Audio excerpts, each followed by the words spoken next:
Good morning, students. I am Professor Priya Sharma, PC Department, SIRT College, Bhopal. Say Janand. So this is our last lecture, lecture 16 on the digital circuit system subject, which we are going through nowadays. So lecture 16 will cover the last topic of your unit 5, that is Shannon's theorem for the channel capacity. So basically, what is a channel capacity? The channel capacity is very important consideration in data communication. That is how fast we can send data in bits per second over a channel. Channel capacity in electrical engineering, computer science and IT is the tight upper bound on the rate at which the information can be reliably transmitted over the communication channel.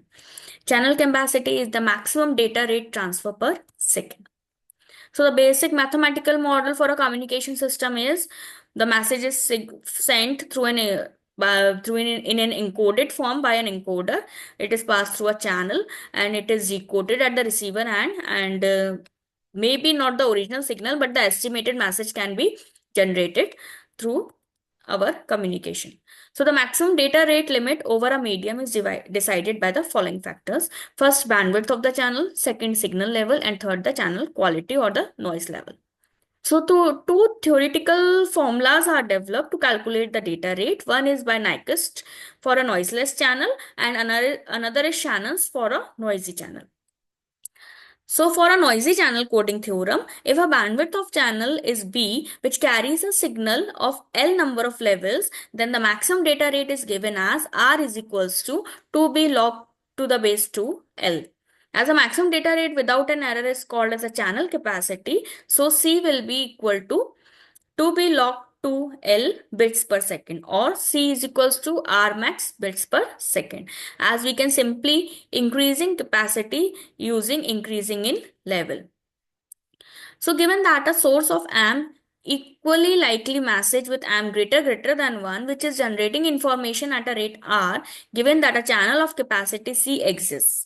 If R is less than equal to C, then there exists a coding technique such that the output of the source may be transmitted over the channel with probability of error in the received message, which may be made arbitrarily small.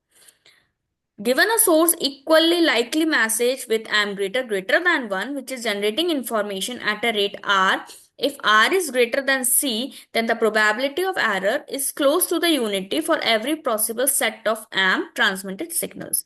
Complexity of coding is increased than probability of increase in error. An application of the channel capacity concept to an additive wide Gaussian noise channel with B Hertz bandwidth and signal to noise ratio is the Shannon-Hartley theorem. So C channel capacity is given as B log to 1 plus S upon N. C is measured in bits per second if the logarithm is taken in base 2, or nets per second if the logarithm is used. Natural logarithm is used. Assuming B is in Hertz, the signal to noise ratio are expressed in a linear power unit. Since signal to noise ratio figures are often cited in dB or decibels, a conversion may be needed. That's all for the Shannon's theorem. In case of any query, you can contact me. That's all for the DCS subject also. This is the last lecture. Work very hard. All the very best. For any queries, you can contact me. Thank you. Say Janandam.